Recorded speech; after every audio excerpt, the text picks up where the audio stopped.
Hey everyone, welcome to my YouTube channel. My name's Tom Horton, I'm a professional musician, and welcome to Keyboard Skills Pro. This is where we try and give you lots of information and knowledge on music, and in this little tutorial today we're going to take a look at the 4 most basic types of chords that you're going to encounter on the piano. Now we're going to take a look at not only what these 4 basic chord types are, but also how they're made up, how the chords are actually built. So you'll be able to play and work out these 4 types of chords in any key. And all you've got to know is some numbers. So let's head over to the keyboard and we're going to have a little look down shot on the keys and we're going to explain how all these chords are built. Let's get going right to it now. Let's start out by taking a look at how a chord is actually built. Okay, now a chord is basically 3 musical tones that blend together. And it's the way that those 3 tones blend together that produces different flavours in the world of music. And these different sounds, these different flavours if you will, we tend to call things like major, minor, suspended, diminished and so on. So let's take a look at the most famous chord in the world, the major chord. Haha, that's a fanfare for us. And that's a C major chord right there. Okay, so why is that a C major chord? Well, let's take a look at how it's built. Where does a C major chord come from? Well, in its purest form, it comes from the key of C major. Okay, so what's this key of C major? Well, the key of C major is the scale of C major. Let's play that. There we go, we've got our 7 notes plus our 1 on the end. So here's middle C right here. And we take the first note of the C scale, we take the 3rd note, and we take the 5th note. And that produces a major chord. Now, because the C is at the bottom, that is why it's named a C chord. Now, there are of course many kinds of C chord. How is this one a major? Well, it's all to do with the distance, the number of tones and semitones that we have between the root note and the middle note and the top, and also the top note and the bottom note. The root note is so called because what's the lowest thing on a flower? The root. And that's the thing that holds the whole chord up. So the C note is the root chord. So that is why we call this a C chord. We then count between C and E. 1, 2, it's 3 notes, look, 1, 2, 3. But what we tend to do is count the semitones. So 1, 2, 3, 4 semitones or half tones. And that creates a special kind of gap between those 2 notes. In fact, it's called an interval. And when you have 4 semitones from the first note to the 2nd note, so you don't count the one that you're on, 1 semitone, 2, 3 and 4, we land on our final one, that produces a major third. That's the interval, the gap between those 2 notes. That's why C major is called C major. Aha! We then count up 1, 2, 3 semitones, so that's actually a minor interval, and that produces a major chord. Okay, so that's how that's all built up. Now, if we take those 3 notes and place them into the C scale, we've got the first note, 1, 2, 3, 4, 5. So it's the first note, the 3rd note and the 5th note of this major scale, and that produces the major chord. So what if you were trying to work out the F major chord? Well, we'd first of all find an F. And then we count up, look, 1, 2, 3, 4. There's the major third.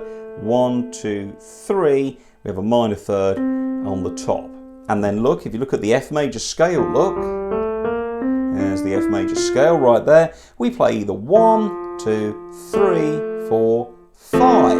The 1, the 3 and the 5 every time. That's how you produce a major chord. So, if you're wondering, oh crikey, how do I work out F sharp major? Maybe it's in a piece of sheet music. Well, very easy. We find F sharp. There's F sharp. Let's do it down here for the purposes of the camera. Here's F sharp. Count up 1, 2, 3, 4 semitones. So we need an A sharp. And then from there we go 1, 2, 3. And there's F sharp major. Play the F sharp major scale. Play the 1, miss the 2, play the 3, miss the 4, and play the 5. 1, 3, 5. Get it? That's how you work out major chords. Now, the major chord is one of the most basic chords you will ever play, and it's fundamental certainly in the Western world of music. Many songs are written in major keys, and that means that the home chord of that key is a major chord. So you now know how not only to work out a major chord, but also which notes of the scale produce a major chord. Okay, so it's 1, 3, 5. That's what I want you to remember, gang. 1, 3, 5. So that's our major chord. Now, what about a minor chord? Well, let's go back to C major. Okay, and all we have to do is take our third and drop it down a semitone. Okay, so now we've got different intervals. Look, we've now got 1, 2, 3 semitones between the root note C and the middle note of the chord. That's a minor interval. The gap between the first and the third is a minor interval, and that's 3 semitones. But we still need the top note to be the same, because that's the thing with all chords, the first and the fifth are normally the same. Okay, in major and minors, they don't change. It's the middle note that changes the flavour.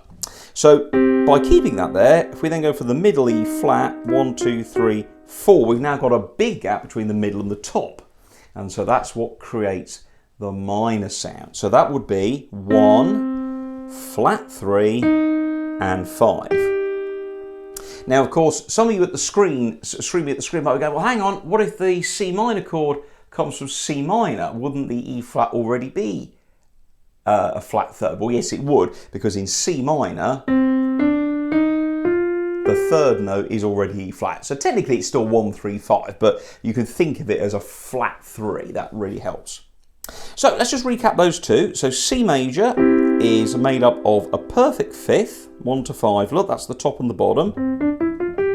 And in between, we've got 4 semitones, and then from the middle note to the top note, it's only 3 semitones, and that creates a major chord. If those intervals are swapped the other way round, so the middle note becomes 3 semitones, and between that one and the top note becomes 4 semitones, you get a minor chord. Let's try working some out. Shout one at the screen at me, somebody. G minor, thank you very much, Fred, if Fred is watching, that is. So here we go, let's play G major. Okay, I want to work out G minor, so I'll play my G minor scale. What if I don't know my G minor scale? So a lot of people know major scales and not minors. So let's say if you know G major you've done one of those in your exams. Okay, so I go, right, 1, 2, 3, 4, 5. There's the chord of major, and I count my intervals up, 1, 2, 3, 4. Yeah, so between the root note G and the middle note, there is 4 semitones. That means it is a major third. That creates the major chord. So how do we turn it into a minor? Well, all we do is we move the middle note closer to the root note. So we lose a semitone, and there's G minor. Okay, and look, 2, 3, 4, that gap's got bigger as a result of the note moving. Let's pick a nasty one, F sharp minor. So we're going to work out F sharp minor. So F sharp minor, I don't know F sharp minor, I don't know F sharp major, somebody once said to me. And I say, it's easy. Do you know F major? Yeah, she said, I know F major. I said, play your F major scale then. Okay, she said, I know that. Right, so now play me an F chord. She knew that. Okay, so I said, right, well, there's your 1, there's your 3, there's your 5. So I said, how would you make that into an F sharp chord? And she said, I don't know, put an F sharp in. I said, right, is that minor? And she listened and she said, oh, kind of. And I said, okay, well, let's work it out then. So I said, let's check your interval. So 1, 2, 3. And then I said, you then between that note and the top one, you need 4 semitones. 1, 2, 3. She said, there it is. Put a bass in. And there's F sharp minor. Okay, so remember that, guys. It's the intervals between the middle note and the root note, and the middle note and the top note. The 1 and the 5, the top and the bottom, are the same in both major and minor chords. I hope you're enjoying this little music lesson today, you folks. By the way, there's also lessons here on my channel. There's piano lessons, organ lessons. We've got hints and tips. We've got live streams. If you like the channel, please do hit that subscribe button. It'd be great to gain you as a subscriber. My channel's been running now for 2.5 years. I'm coming up to 10,000 subscribers. It'd be great to get there by the end of this year, which is 2021. Hope we can count on your support. So, major chords and minor chords. There's the ones that you'll see most of the time when you're playing your favourite songs. But there are two other kinds of very basic chords that you'll come across. Diminished and augmented. Yes, I know there's minor sevenths and there's suspended fourths and there's dominant sevenths. We can do those in another video. But let's just take a look at the four most basic chord types. Major, minor, and now this one. In fact, I've got a button here. I can make that more evil. Sorry, hope I didn't scare you.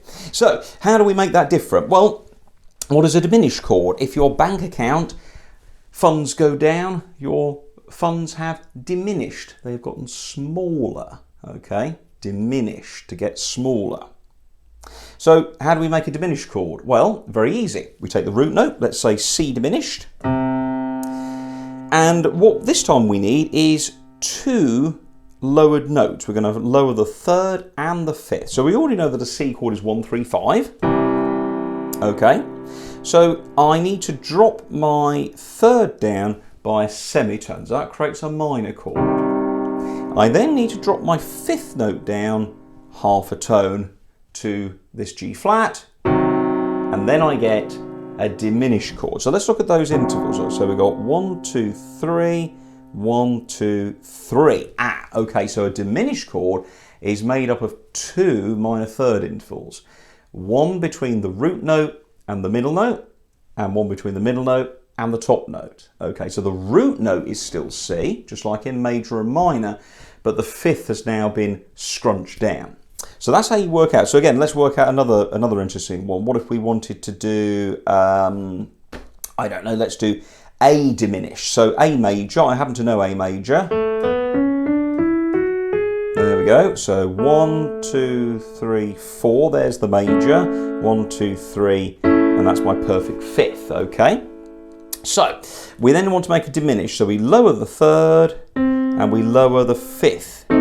Check the intervals, 1, 2, 3, 1, 2, 3. And there's A diminished, look. Okay, A, C, E flat. And all it is with these chords, once you understand the building blocks of them, once you find the starting note, you can count them up and work them out. And of course, once you know the sound, the flavour of each type of chord, major, minor, diminished and augmented, which we'll talk about in a second, you will find that working out any chord out of the 12 musical tones that we use in our Western music world, you'll find them very easy to work out. So that's how we do diminished. The last one is an augmented chord. Now, augmented chords are very nice and they sound like this. And they're normally used as like a stepping stone. They can also raise a bit of anticipation in the audience, whereas diminished chords tend to be a bit more. In fact, when I'm playing for pantomimes, doing theatre shows here in the UK, if the villain comes on, I do this. And that's a diminished F sharp minor. In fact, that's a F sharp minor, F sharp diminished seventh actually. And that creates that kind of, ooh, you know, the crowd goes boo. Whereas if you're doing an introduction, that's the augmented. It gives it a kind of a, oh, something's going to happen. So how do we work out these chords? Well, again, let's go back to a C chord. So we've got the 1, the 3, and the 5. This time it's really easy. Keep the major chord as it is, but lift the fifth up half a tone. And so it becomes G sharp. C, E, G sharp. Let's check the intervals this time. What have we got? So we've got 1, 2, 3, 4. And then we've got 1, 2, 3, 4. So this time our augmented chord is two major thirds, okay? And those two intervals blending together create a different sound. And of course, what you're hearing this time is the perfect fifth becoming something known as the augmented fifth. So it gets a little bit bigger, you see, okay? If you augment something, you change it. So there we go, everybody. Hope that was enjoyable. So we've got the four most fundamental types of chords that you really should know about, and you'll certainly come across these in pieces of music. Majors, made up of a major third and a minor third interval. Minor thirds, made up of a minor third and then a major third. And it's the gaps between the top and the middle and the top. Okay, we then got diminished chords, which are two pairs of minor thirds and the augmented chord, which is 2 major third intervals. Now, one very important thing to note is that this stuff that I've told you today is only for when you're working out chords in what we call root position. And that means that the lowest note, the letter of that lowest note, is the same as the name as the chord you're trying to work out. So if it's G augmented, you'll have a G at the bottom. If it's E diminished, you'll have an E at the bottom. If it's D major, you have a D at the bottom, etc. With chords, you can invert the notes. We can create things called inversions. And in fact, in a future video, we're going to talk about something called rootless chords, where the root note is not at the bottom. So I've put all that information in a bonus PDF for you, everybody, and you get that by signing up and supporting my wonderful YouTube channel via patreon.com/Keyboard Skills Pro. And for a small monthly subscription, you can help support my channel and all the things we have to invest in to make these videos happen, but also you get access to exclusive videos, bonus content, bonus PDFs, and also free gifts as well. So check that out, patreon.com/Keyboard Skills Pro. Do visit my website, tomhorton.co.uk, for audio CDs, music books on the piano, the organ, and information on myself. And please do hit that subscribe button. Put some great comments below if you've got anything nice or any questions you've got. Please do send them below, and maybe share the video around on social media. Thanks for watching, everybody. Enjoy learning about chords, and we'll see you soon in another video. Thanks a lot. Bye-bye.